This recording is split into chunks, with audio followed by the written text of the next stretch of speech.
the recording, and I'll start the recording right now, and we'll begin today's presentation. Hello and welcome to our office hours presentation today. This is Paul Hoyt, and as is my custom here, I enjoy the opportunity to do an office hours presentation for you. It is a relaxed, informal, and free mentoring program that was held every Monday at noon Pacific. The recording will be available online along with many previous week's recordings and all the handouts and workshops and exercises. And the recordings will be archived in our members area soon. In the next few months or so, we're going to start a members program so that you can have access to all the office hours presentations and a wide variety of other templates, articles, and other content that I've got that will really help grow your business. The reasons I do this is because being a successful small business owner, I think, is a great experience, but it's also pretty tough. I really think you can gain a great deal of value from the training, and I want you to get to know me, because once you know me, you'll understand about my passion for helping small businesses succeed and the talent and experience that I've gained over the years. In the agenda today, we're going to have an in-depth discussion of a business success principle. I'm going to make some closing remarks, offer a couple of things specially, and have an invitation for next week's sessions, and then we're going to have open questions and answers. First of all, we like to get questions around the subject of the day, and then we just open it up for as long as we can. Today's session, by the way, is going to be a little shorter than most. We're going to cut it off at 45 minutes or 50 minutes because I have a hard stop and another meeting that I have to be at the top of the hour, and it's going to take me a few minutes to pack up and get there. So I'm going to go blast through the presentation today so we have plenty of time for questions and answers. And today's presentation is on Who's Your Buddy? Defining and Managing Joint Ventures.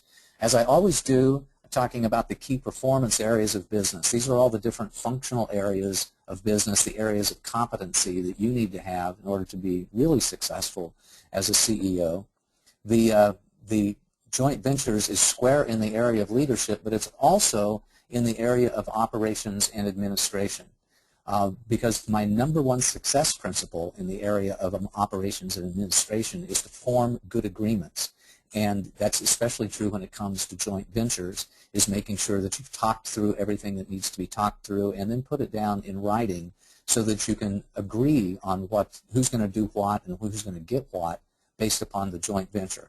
And one of the principles that I talk about in agreements is that if you're doing a joint venture or a partnership with a friend, I think it's even more important to get things down in writing, because you value the friendship and you don't want the friendship to go south in some way because there was an expectation that was uncommunicated and not known about when you were forming the joint agreement.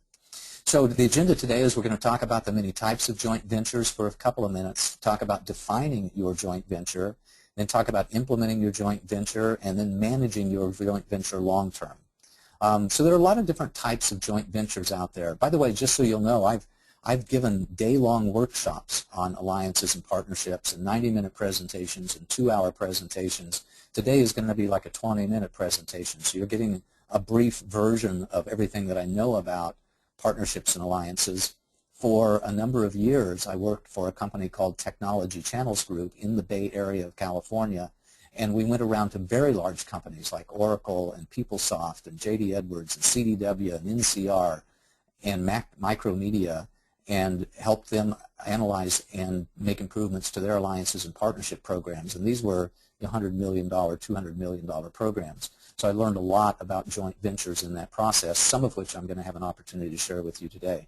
One of the things we know is that there's a lot of different types of joint ventures. You and I might be able to work together to develop technology. We might work together to have an operational joint venture, say that we share an office space or share some sort of a production facility of some kind.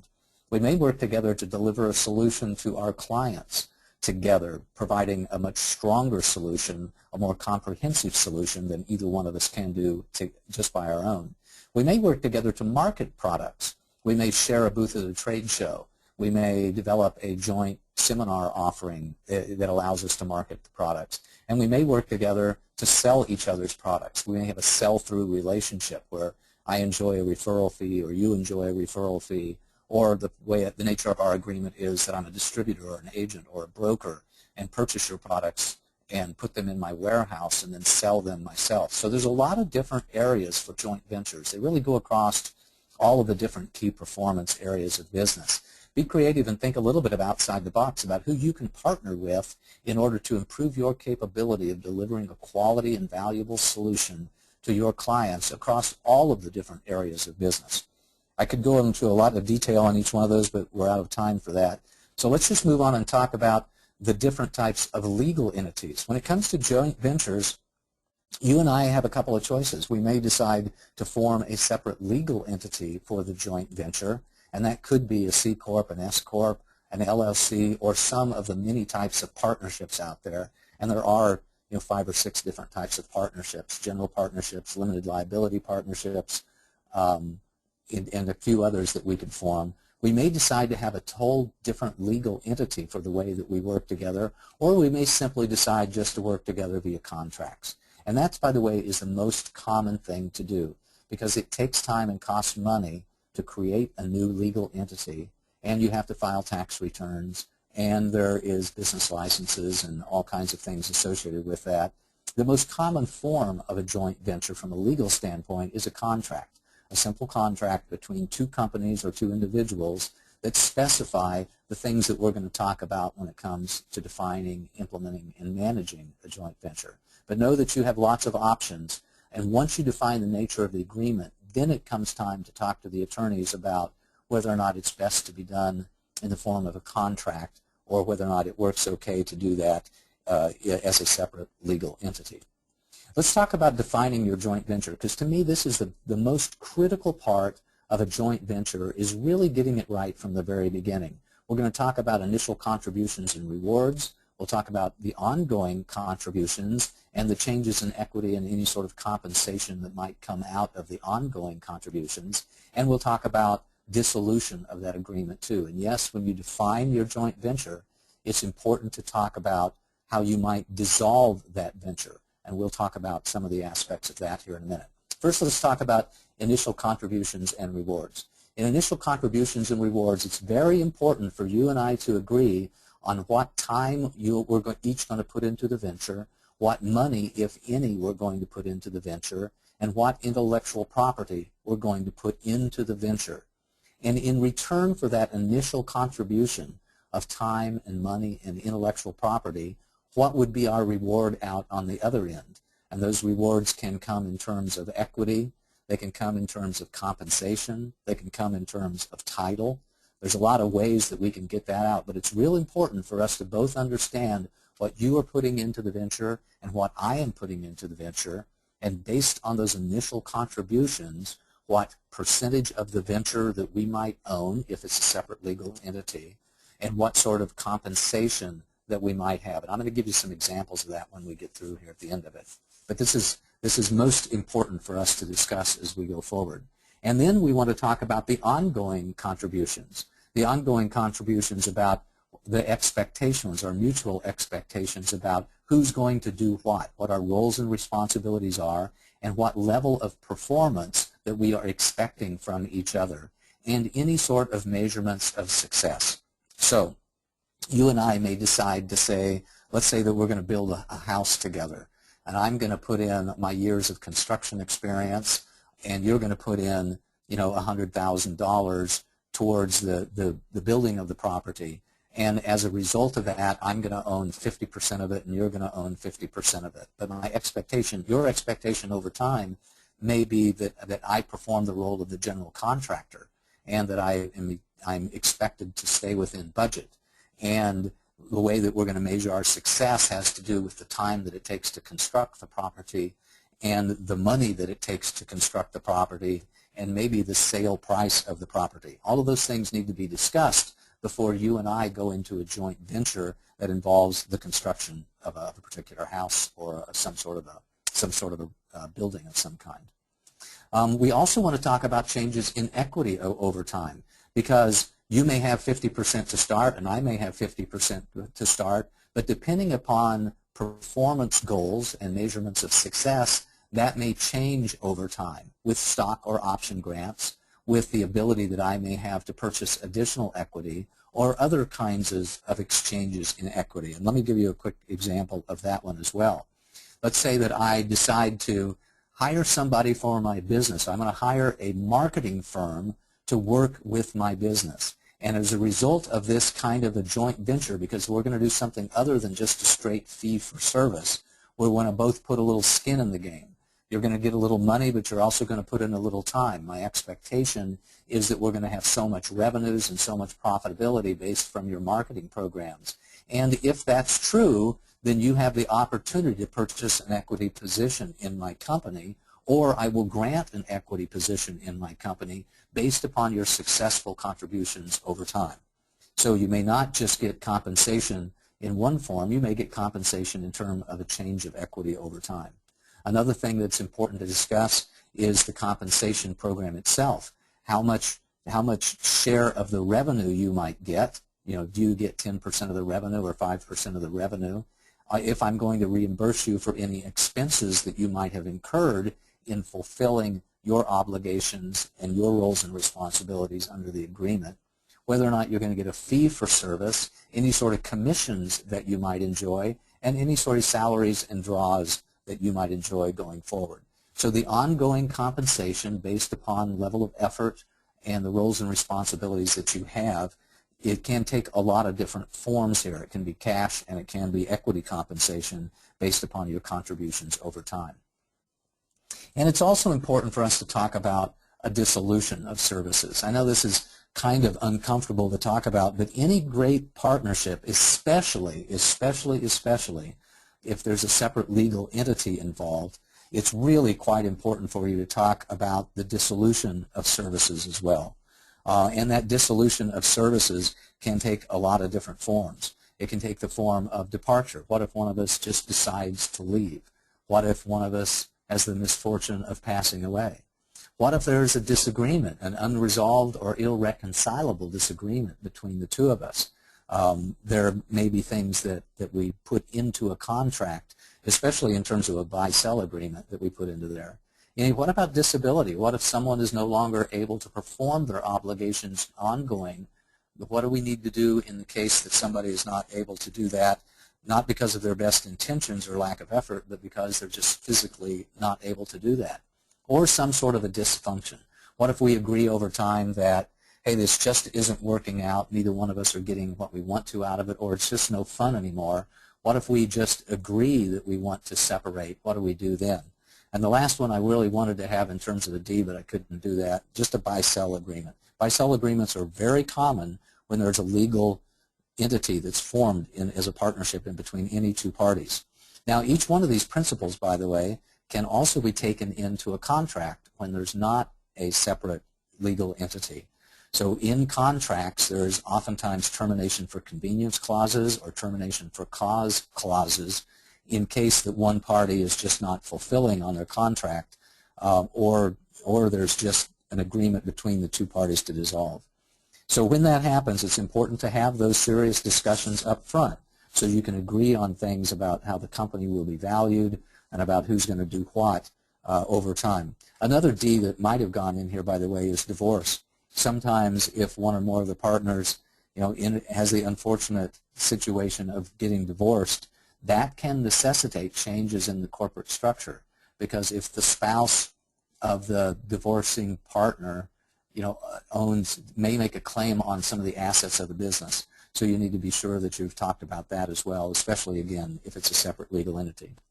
So those are all the things we want to talk about when it comes to defining the joint venture, which, again, is by far the most important aspect of a joint venture, to talk about those things. The initial contributions and rewards, what you're going to put in, what I'm going to put in, and what percentage ownership we might enjoy, and any fees that might be exchanged based upon those initial contributions. And then ongoing, what our ongoing contributions might be and the rewards that we might receive for those, any changes in equity over time based upon those contributions and the success that we have, any other compensation where we might actually draw cash out of the company in the form of salaries or fees or commissions or expense reimbursements, etc., and then the dissolution. That's the most important thing about having a partnership, an alliance, a joint venture of any kind is focusing on the way that we create it in the first place. Once we have done that, then we move on to the next phase, which is implementing the joint venture.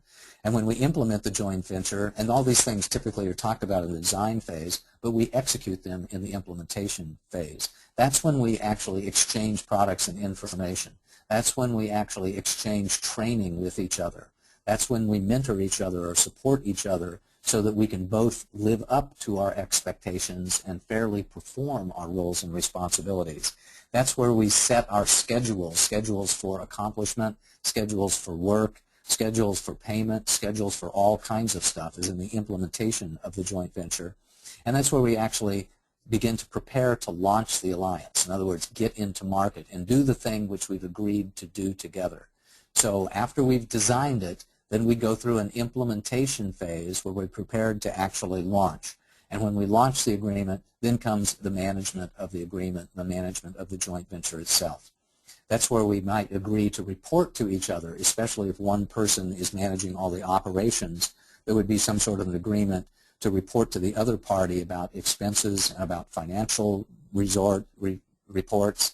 You know, on a monthly basis, for example, we might agree that we're going to create financial statements and close the books no later than the 5th or 7th business day of the following month and report that to the other partner. Or we're going to report pipeline progress or report sales as it goes along. There can be daily reporting, weekly reporting, monthly reporting, quarterly reporting. I think it's important to define that in the context of the definition of the joint venture, and then actually do that reporting as you're managing the joint venture. We may agree to have periodic meetings, daily, weekly, monthly, quarterly, so that we can fairly talk about the status of the joint venture and how it's going. We may decide to have a point person. This is especially important at larger companies, because what we find at larger companies is that executives and high-level people may come together and form the alliance and design the alliance and may work a little bit on the implementing of the alliance, but a lot of the implementation and a lot of the management of the joint venture falls upon people who did not create it, who are not the people who are actually in the definition process. They're the worker bees that work together to make it happen. And so in those particular environments, you may appoint a point person or a person at each company that's responsible for the success of the joint venture that will then report back up to the executive sponsors of the joint venture over time. And what you don't want to have is a team of people pointing to a team of people. It's real important to have one person at company A and one person at company B who have been assigned the responsibility for the success of the venture, and they each know what that responsibility is and what their rewards are for the success of the venture. They're called the point persons on that, and they should be able to be held accountable for the success of the venture. And again, that's especially true at very large companies. Another aspect of managing is how often we're going to get together and any sort of an agreement to retool the venture over time, which I didn't list on the PowerPoint presentation there, but that's also part of the management, is the ongoing periodic meetings where we agree to examine the results of the venture so far and make any adjustments to our agreements over time based upon, you know, what the market shows us and what the actual results are. So let me give you an example here. We're just going to talk through one of these very briefly. Let's assume that you and I decide to do a workshop together. You're going to speak and I'm going to speak, and we're both going to sell our individual products. In other words, we're not going to have any common revenue stream, so none of us really has to take the money for the ticket sales at the workshop, but we will have shared expenses. We're going to have shared marketing expenses, shared venue expenses, shared refreshment.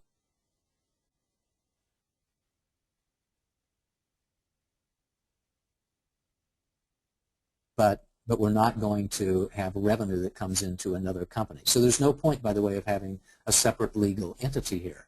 This is an agreement that we can just form with a simple contract, or a joint venture that we can form with a simple contract, and we don't have to form a separate legal entity. But there are a lot of questions associated with this. One question is, who's going to schedule it and who's going to pay for the venue? Who's going to sign up all of the people who might come to this joint venture? Are we both going to sign them up, or are we going to use a third party to sign this up? We need to talk about the logistics.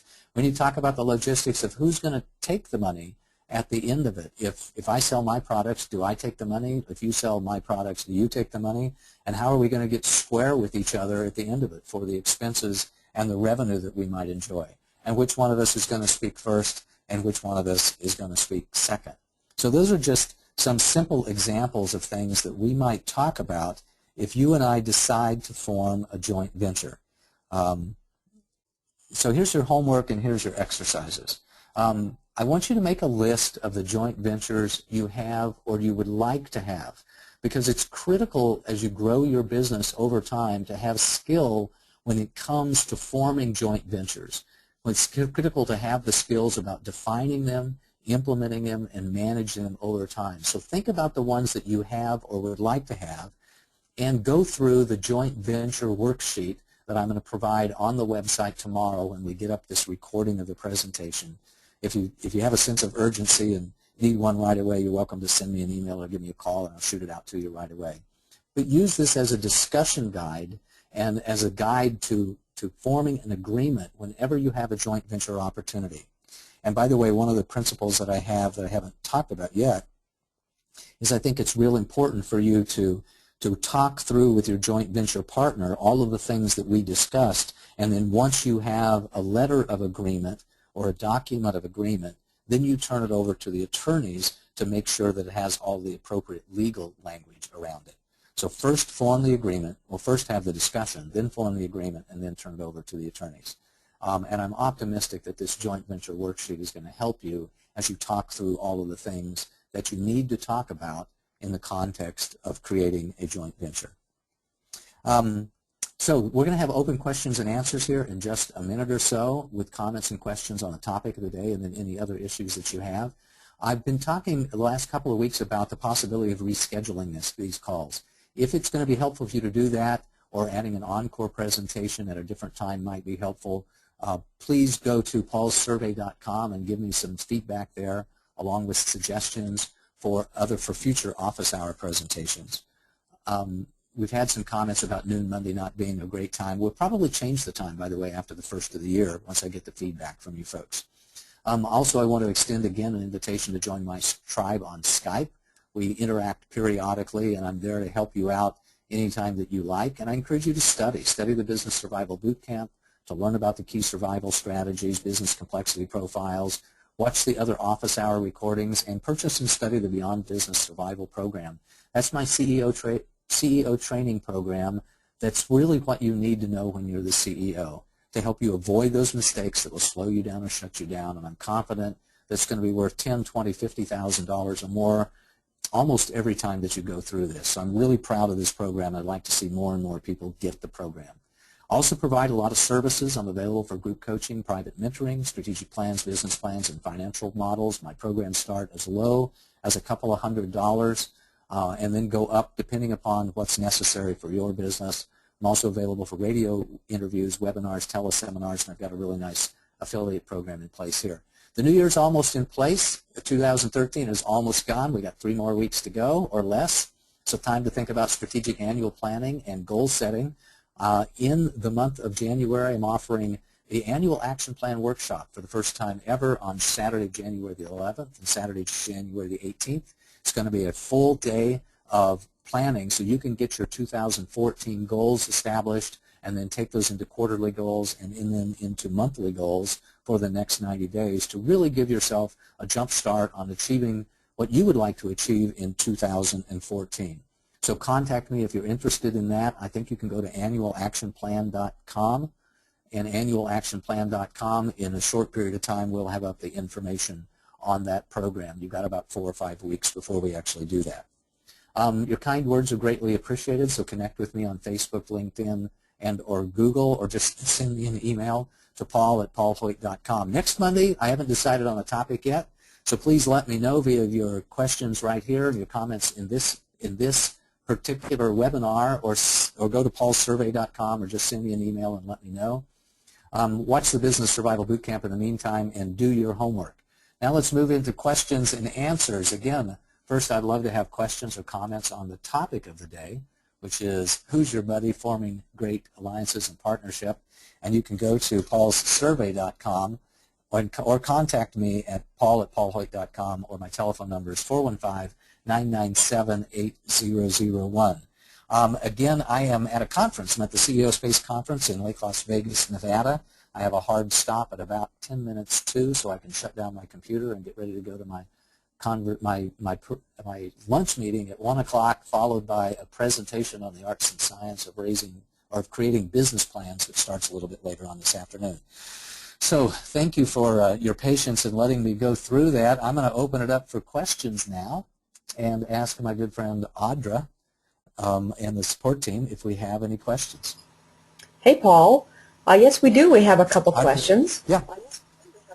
So your experience in alliances and joint ventures was really amazing. It was really impressive. People are asking if you have any suggestions on where they can find someone to JV with.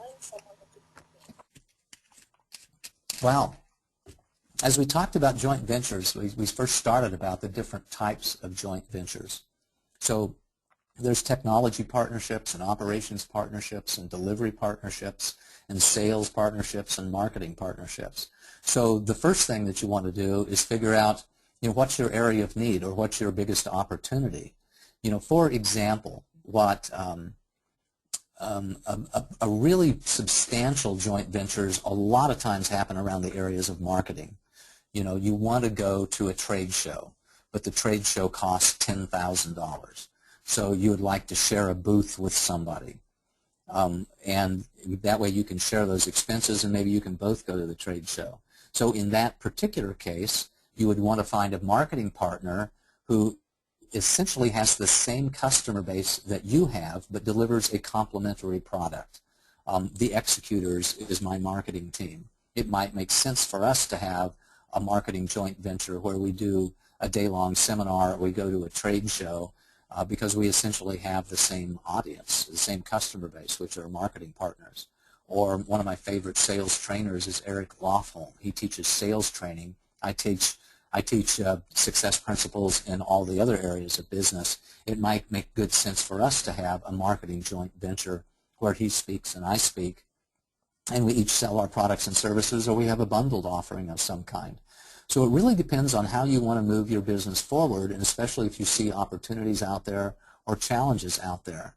And once you've seen what you want to do, I want to partner with somebody to deliver the other half of the solution. I want to partner with somebody who will sell my products and services. I want to partner with somebody so I can sell their products and services.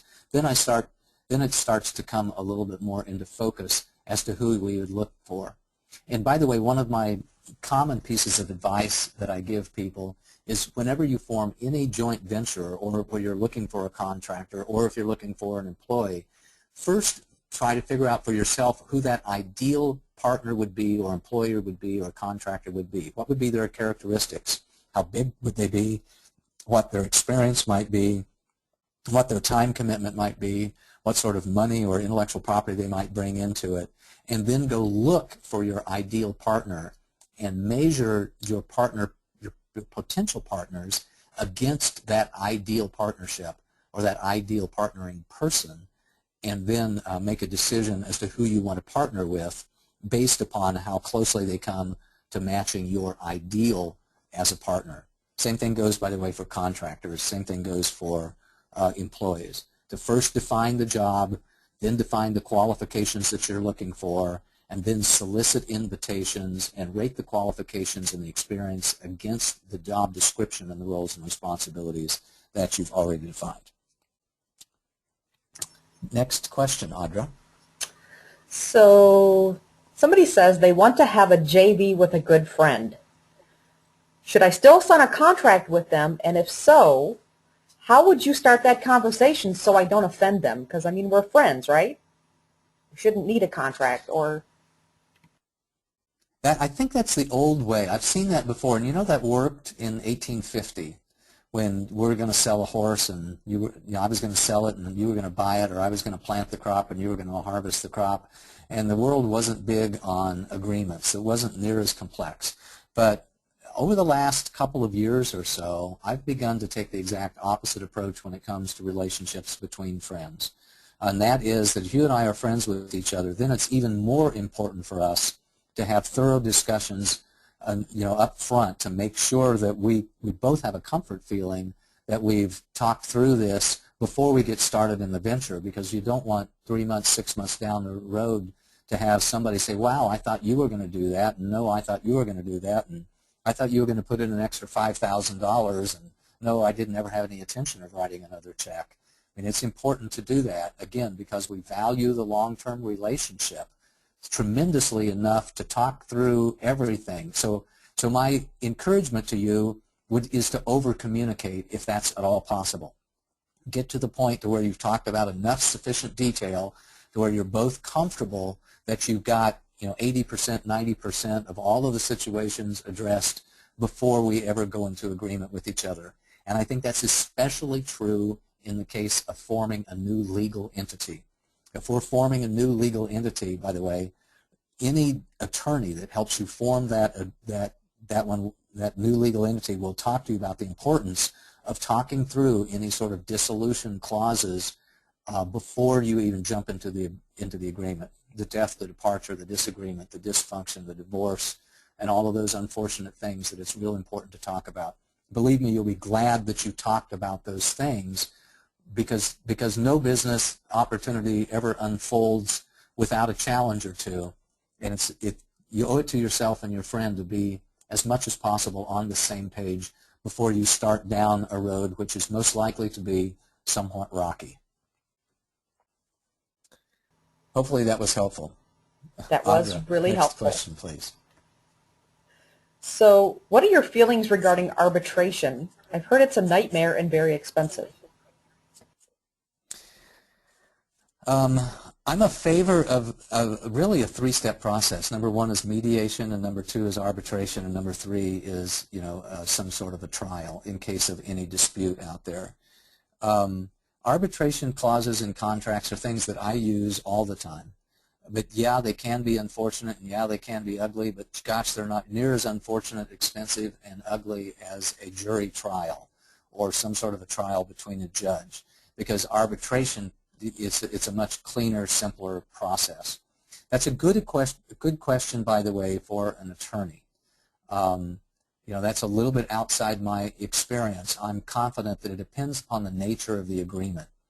If the nature of the agreement is, if you're my brother and we're wanting to get into an agreement with each other, we may decide that, hey, if we get into an agreement where we both agree that we can't agree, or we agree to disagree, then we'll go to mom and let mom decide what the deal is, or we'll go to the priest, or we'll go to a named business person, or any person of our choosing, a third party of our choosing, and fairly split the expenses in between that. So I'm a fan of arbitration, but first I'm a fan of mediation. Mediation, by the way, the difference between arbitration and mediation is when you hire somebody to help you talk through and form your own agreement as to what to do in the case of the conflict. But arbitration has the same legal strength as a trial does. So when you agree to arbitration, you're agreeing to essentially having one person become the judge and the jury and make a decision as to who gets what in the nature of a conflict. So mediation has no legal standing to it, but arbitration is absolute and has final legal standing to it. So I'm a little bit out of my experience there. I'm in the fortunate position of never having gone to arbitration. I've only gone to kind of mediation once in my career. So that's probably a better question for your corporate counsel than it is for me. I think I've told you everything I know about that, and it's not much. Next question, Audra. So we have one more, and it's mostly a comment from Renee. Renee, thank you. Would a joint development be a good topic for next week? I'm not sure what you mean by joint development. So developing intellectual property together, creating a product together is a common type of joint venture. So when I talk about a technology-oriented joint venture, I don't think I said this during the presentation, but you and I maybe decide that we're going to create a partnership or create something together of some kind. For example, we're both computer programmers, and we're going to create an app that's going to run on smartphones everywhere, and I'm going to code part of it, and you're going to code part of it, and we're going to have a joint venture in that respect. So if that's what you mean by joint development, then I think we've kind of covered that, unless you want to go into a lot more detail on that. And that may be a good subject for a separate call as well. So I'm gonna hand that one or bounce that one right back to you. I don't know if Renee's in a position to respond to that or not, or if you have another question for me. Paul, I think we've hit all the questions so far, unless somebody gets a last-minute one in. All right, and I'll open it up, by the way, to any comments and questions about any other topic. We're about 35 minutes into this call. I've got another 6 or 7 minutes, and I will want to hang on the line to make this a 45-minute session if we can. So I'll talk for just a minute to allow some of the other questions to come in. I'm at CEO Space Conference this week. It's in Lake Las Vegas. It's now being called a Business Growth Conference, which I really like that branding. That's exactly what it is. The one that we're holding this week is pretty well attended, and then the next one will be in March of next year. So if you have any thoughts about expanding your Rolodex or raising capital to grow your business, CEO Space can be a pretty good place to learn that. I've been a member of the community for the last 9 years, and I've certainly grown a lot through my attendance and through my ability to be a faculty member here. I teach business plans and strategic plans. I teach alliances and partnerships. I've done an hour-and-a-half presentation on alliances and partnerships before, and implementation strategies. So it's maybe a good thing for you as well. That's where I meet most of the people that I work with, since I have a nationwide business. This has become one of my primary marketing platforms. And I'll just remind you again, at next year, on January the 11th and January the 18th, we're having an annual action planning workshop. It's a virtual workshop, day-long, where we'll help you talk through your goals and objectives for 2014 and translate those into actionable tasks that you can perform on a quarter-by-quarter basis and on a month-by-month basis for the next quarter or two. So given that little interlude, do we have any other questions, Audra, that might have come through? We do, actually. It seems like there might be an interest in having you help people form and walk through their joint ventures that they might be considering. So that's one thing. And Lloyd is asking, what documents are needed for a joint venture? I'll answer those two things. So number one is I'm happy to do that facilitated conversation. I made a point, when we were doing our transition there, that my services start pretty inexpensively. You can buy an hour of my time to walk through and facilitate a conversation between you and your partner, for not very much money at all, and that may be exactly what you want to do. I would encourage you to have those conversations to start, but then maybe schedule a session to go over it so I can ask other questions and kind of vet the agreement out before it goes off to an attorney. So I'm honored to have that conversation with you. And I totally spaced on what the second half of that question. What was it, Audra? So Lloyd is asking what documents are needed for a joint venture. Yes. Oh, the documents. Thank you. I appreciate that. So it depends on the agreement. If we're forming a new company, we may decide to have an LLC that requires an operating agreement between the parties of the LLC. Or if we decide to form a C Corp or an S Corp, then there are bylaws and other articles of organization that need to happen in the form of that company. Or if it's a partnership, then there's partnership letters of agreement, partnership agreements that need to happen. If there is not a separate legal entity form, then it's a matter of a contract. And a contract simply says, party A agrees to do this, party B agrees to do this, party A is going to put in this, party B is going to put in this. And the joint venture worksheet, the template that I've got that you'll be able to download from my website here in the next couple of days, will serve as the basis for that contract. But again, once you fill out the paperwork, I always encourage you, if it's significant at all, to pass it through your corporate attorney. Many of them, for just a few $100s, you can get an attorney to vet an agreement that might save you, lots of grief down the road or so. So again, it really depends on whether it's a simple contract between businesses or friends, or whether it's a separate legal entity as to the nature of the formal paperwork that's required for that. Any other questions, Audra? Nope, Paul, I think you got them all. Okay, well then I'm going to sign off. It's 12:42. I want to thank you very much for attending office hours. Next week we haven't decided on what the topic will be, so I encourage you to go to paulssurvey.com and give me some ideas there, and also ideas about whether or not you would like to reschedule this. Be thinking about the annual action plan virtual training workshop, virtual planning workshop that's coming up on January the 11th and January the 18th. I'd love to see you all there. We'll have up the website on that at annualactionplan.com here pretty darn quick, and you'll have the opportunity to sign up for that. So thank you very much for your kind attendance today. I appreciate you reaching out whenever you can. You can reach me at paul@paulhoyt.com. And until we talk again, this is me, Paul Hoyt, wishing you a most marvelous and prosperous day. Thank you. Bye-bye.